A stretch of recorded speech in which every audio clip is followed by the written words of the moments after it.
ప్రభుత్వాలకు ప్రాధాన్యతలు ఏముండాలి, ఇవాళ ప్రభుత్వం ప్రాధాన్యత ఏముంది, రెండింటి గురించి మాట్లాడుకుందాం. మాట్లాడుకునే ముందు ఛానల్ని చూస్తున్న ప్రతి ఒక్కరు కూడా ఛానల్ని సబ్స్క్రైబ్ చేసుకోర్రి. ఇవాళ హైదరాబాద్లో ఫుడ్ పాయిజన్తో పిల్లలు హాస్పిటళ్ళల్లో చికిత్స పొందుతున్నారు. నిన్న హైదరాబాద్లో రెండు స్కూళ్ళల్లో గురుకులాలలో ఫుడ్ పాయిజన్ అయితే పిల్లలు ఇవాళ హాస్పిటల్లో ఉన్నారు. ఎక్కడో సిటీకి దూరంగా అక్కడ జరిగినా తప్పే, అక్కడ జరిగినా కూడా తప్పే. సిటీలో జరిగితే తప్పు, దూరంగా జరిగితే ఒప్పని కాదు. సిటీకి దూరంగా జరిగినా తప్పే. ఎందుకంటే ఎప్పుడైనా సరే విద్యార్థులు ఇంత ఇబ్బంది పడుతుంటే ప్రభుత్వాల ప్రాధాన్యతలు ఇవాళ ఏమున్నాయి, దాని గురించి కూడా మాట్లాడదాం. 2 స్కూళ్ళల్లో చాలామంది విద్యార్థులు ఆ ఫుడ్ పాయిజన్తో హాస్పిటల్లో జాయిన్ అయ్యారు. అన్ని సౌకర్యాలు ఉండాల్సిన హైదరాబాద్ నగరంలో గురుకులాలలో పిల్లల పరిస్థితి ఇట్లుంటే, ఇంకా ఎవ్వరి అటెన్షన్ లేని, అసలు చాలా దూరంగా ఉన్నవి మిగతా జిల్లాలలో ఉన్నటువంటి గురుకులాల పరిస్థితి ఏంది అనేది ఒక్కసారి ఇక్కడ జరిగిన గురుకులంలో విద్యార్థుల పరిస్థితి చూస్తే అర్థమవుతుంది. ఇప్పుడు హైదరాబాద్లో అన్ని వసతులు ఉంటాయి, పాలనా వ్యవస్థ మొత్తం హైదరాబాద్లోనే ఉంటుంది. సీఎం ఉంటారు, ఇక్కడ మన సెక్రటేరియట్ ఉంటుంది, వ్యవస్థలు ఉంటాయి, వ్యవస్థల అధినేతలు ఉంటారు. అట్లాంటి చోట ఇట్లాంటి పరిస్థితి ఉంటే ఇంకా మిగతా దగ్గరలలో పరిస్థితులు ఎట్లా ఉన్నాయి అనడానికి ఒకసారి నిదర్శనం నిన్న జరిగిన ఇన్సిడెంట్. గురుకులాలలో విపరీతమైన పిల్లల ఆత్మహత్యలు కూడా ఈ 2 ఏళ్ల కాలంలో గురుకులాలలో పిల్లల ఆత్మహత్యలు, దాని మీద మాట్లాడరు. దాన్ని అసలు ఏమీ జరగనట్టు ఊరుకుంటారు. దీని మీద కూడా ఇప్పటివరకు ప్రభుత్వం నుంచి ఏమన్నా స్పందన వచ్చిందా అంటే ఏమీ లేదు. ఆ బీఆర్ఎస్ పార్టీ వాళ్ళు ఏదో పోయినట్టున్నారు, బీఆర్ఎస్ పార్టీ నాయకులు పోయిర్రు హాస్పిటల్ దగ్గరికి. కానీ ప్రభుత్వాల దగ్గర నుంచి మరి ప్రభుత్వాలు ఏం చేస్తున్నాయి, ప్రభుత్వాల స్పందన ఉండాలి కదా అంటే ప్రభుత్వాలు ఏం చేస్తున్నాయి అంటే ఇలా మెస్సీ మ్యాచ్ కోసం ప్రిపేర్ అవుతున్నాయి. ఇవాళ మన దగ్గర ఉంది కదా ఉప్పల్ స్టేడియంలో, చాలా 10 రోజుల నుంచి ప్రభుత్వం ఇంకేం పని లేనట్టు దాని మీదనే ప్రచారం చేస్తుంది. దాన్ని కూడా చూసినాం కదా మనం, ప్రభుత్వాల ప్రచారాలను కూడా చూస్తున్నాం. అదేందో ప్రైవేట్ ప్రోగ్రామ్కి ప్రభుత్వాలు ఇంత పెద్ద ఎత్తున ప్రచారం చేయడం ఏందో కూడా మొదటిసారి చూస్తున్నాం.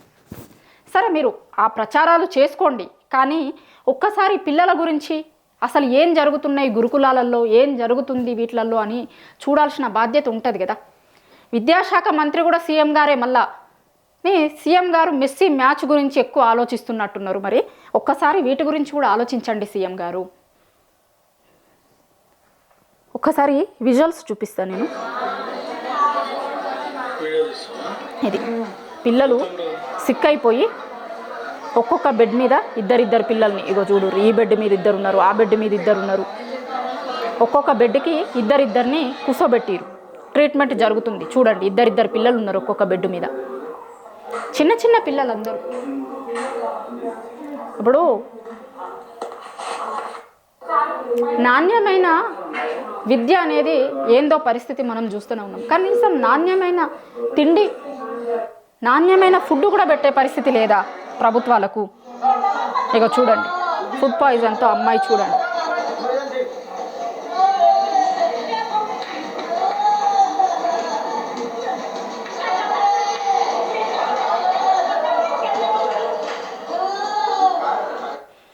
చూడాలి ఇట్లాంటి ప్రభుత్వాలు అసలు ఏం జరుగుతుంది. పిల్లలు ఇంత దారుణంగా ఇబ్బంది పడుతున్న పరిస్థితులు ఎందుకు వచ్చినాయి? అసలు తెలంగాణలో విద్యా వ్యవస్థ ఎట్లా ఉంది, ఎట్లా నడుస్తుంది? ఎందుకంటే విద్యాశాఖకి మంత్రి కూడా మీరే కదా. విద్యాశాఖ ఎట్లా ఉంది, గురుకులాల పనితీరులు ఎట్లా ఉన్నాయి, మిగతా దగ్గర ఎట్లా ఉంది, అసలు ప్రభుత్వ స్కూళ్ళల్లో పరిస్థితులు ఎట్లా ఉన్నాయి, ఫెసిలిటీస్ ఎట్లా ఉన్నాయి, పిల్లలకు పెడుతున్న ఫుడ్ ఏంది, ఏం జరుగుతుంది? మిగతా దగ్గర జరిగినప్పుడు చూసి చూడనట్టు ఊరుకున్నారు. హైదరాబాద్లో ఇంత పెద్ద సంఘటన ఇట్లా జరిగితే పిల్లలు తిండి కోసమని కూడా, పిల్లలకి తినే తిండి కూడా నాణ్యమైనది ఇవ్వకపోతే ఇంకా ఎందుకు ఉండాలి ప్రభుత్వాలు? ఏం చేస్తున్నట్టు ప్రభుత్వాల ప్రాధాన్యతలు ఏముండాలి?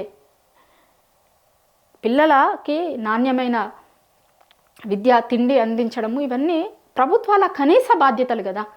కనీసం ప్రభుత్వాలు దృష్టి పెట్టాల్సిన ఇష్యూస్ కదా ఇవి. వీటి విషయంలో కూడా దృష్టి పెట్టకుండా ఎంతసేపు వేరే వాటి మీద దృష్టి పెడతారు. మళ్ళీ మాట్లాడితేనేమో ఇక ఇట్లా మాట్లాడే మాలాంటి వాళ్ళకేమో ఏదో ముసుగులేసి మాట్లాడతారు. ఇప్పుడు మాట్లాడుతున్న సబ్జెక్ట్ మీద మాట్లాడండి, మీరు ఏం చేసిరో మాట్లాడుర్రి, కానీ దీన్ని పక్కదారి పట్టించే ప్రయత్నం చేస్తారు. సరే, మీరు ఎంత పక్కదారి పట్టించే ప్రయత్నం చేసినా మేము అడుగుతూనే ఉంటాం, ప్రశ్నిస్తూనే ఉంటాం. కానీ ఇవాళ ప్రభుత్వం ప్రాధాన్యత మెస్సీ మ్యాచ్ మీద ఉంది. సరే, రాహుల్ గాంధీ గారు కూడా వస్తారట ఆ మ్యాచ్ చూసేందుకు, వస్తారు అని వింటున్నాం వార్తలు. మరి రాహుల్ గాంధీ గారు మెస్సీ మ్యాచ్ చూడడానికి వస్తున్నారు, కానీ తెలంగాణలో గురుకులాలలో మీ ప్రభుత్వం అధికారంలో ఉంది, మీ కాంగ్రెస్ ప్రభుత్వం రాష్ట్రంలో అధికారంలో ఉంది. అట్లాంటి చోట విద్యార్థుల పరిస్థితి ఏంది, గురుకులాలలో ఉన్నటువంటి విద్యార్థులు పడుతున్న ఇబ్బందులు ఏంది, లేకపోతే ఇక్కడ ఉన్నటువంటి విద్యా విధానం ఏంది. ఓ దిక్కు అటు మ్యాచ్ జరుగుతున్న టైంలోనే ఇంకో దిక్కు పిల్లలు పడుతున్న అవస్థలు ఇవి.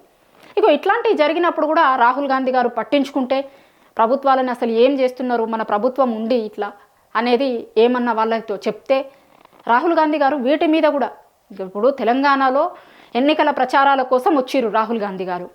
6 గ్యారంటీలు 420 హామీలు అయితే ఇచ్చిపోయిర్రు. మీరు ఇచ్చిర్రు, మీ పార్టీ పెద్దలు ఇచ్చిర్రు, అందరు ఇచ్చిర్రు. మరి అవి అమలవుతున్నాయా, ఏం జరుగుతున్నాయి ఏంది అనే దాని మీద ఒక్కసారి కూడా దృష్టి పెట్టకపోతే మీరు. కానీ ఇలా మ్యాచ్ల కోసం అయితే వస్తున్నారట రాహుల్ గాంధీ గారు. తెలంగాణ సమాజం కూడా ఆలోచిస్తుంది కదా, మీరు ఆ రోజు హామీలు ఇవ్వడానికి వచ్చిర్రంటే మళ్ళీ అలా మ్యాచ్ల కోసం వచ్చిర్రు, కానీ మా పిల్లలు ఇబ్బంది పడ్డ రోజు వచ్చిర్రా, మాకు ఇబ్బందులు అయిన రోజు వచ్చిర్రా, యూరియా కోసం అని మేము లైన్లో నిలబడ్డప్పుడు ఒక రైతు దగ్గరికన్నా వచ్చి పలకరించిపోయిర్రా, లేకపోతే జాబ్ క్యాలెండర్ నిరుద్యోగులకి క్యాలెండర్ ఇస్తాము అని చెప్పి అశోక్ నగర్కి పోయినటువంటి రాహుల్ గాంధీ గారు తర్వాత అదే విద్యార్థులు రోడ్డు మీదకి ఎక్కి జాబ్ క్యాలెండర్ ఏది అని ప్రశ్నిస్తున్నప్పుడు వాళ్ళ మీద పోలీసులు లాఠీ చార్జ్ చేసినప్పుడు ఇదే రాహుల్ గాంధీ గారు కనీసం మాట్లాడకపోవడం అంతా చూస్తుంది తెలంగాణ సమాజం. మీరు గతంలో ఏం చేసిర్రు, ఏం మాట్లాడిర్రు, ఏం చెప్పిర్రు, ఎట్లా వచ్చిర్రు జనాల దగ్గరికి, ఇప్పుడు ఇన్ని జరుగుతున్న తెలంగాణలో ఎందుకు పట్టించుకుంటలేరు, ఎందుకు వస్తలేరు అనేది అంతా తెలంగాణ సమాజం చూస్తుంది. ఇప్పుడు ఓ దిక్కు ఫుడ్ పాయిజన్తో విద్యార్థులందరూ అలమటించిపోతుంటే ఫుట్బాల్ మ్యాచ్లో మన సీఎం గారు బిజీగా ఉన్నారు. ఇది మన ప్రభుత్వం నడుస్తున్న తీరు, ఇది మన ప్రభుత్వాలకు ఉన్నటువంటి ప్రయారిటీస్. ప్రభుత్వాల ప్రయారిటీస్ ఏముండాలి, ఇవాళ ప్రభుత్వాల ప్రయారిటీస్ ఏమున్నాయి ఒక్కసారి తెలంగాణ సమాజం ఆలోచించుకోవాలి.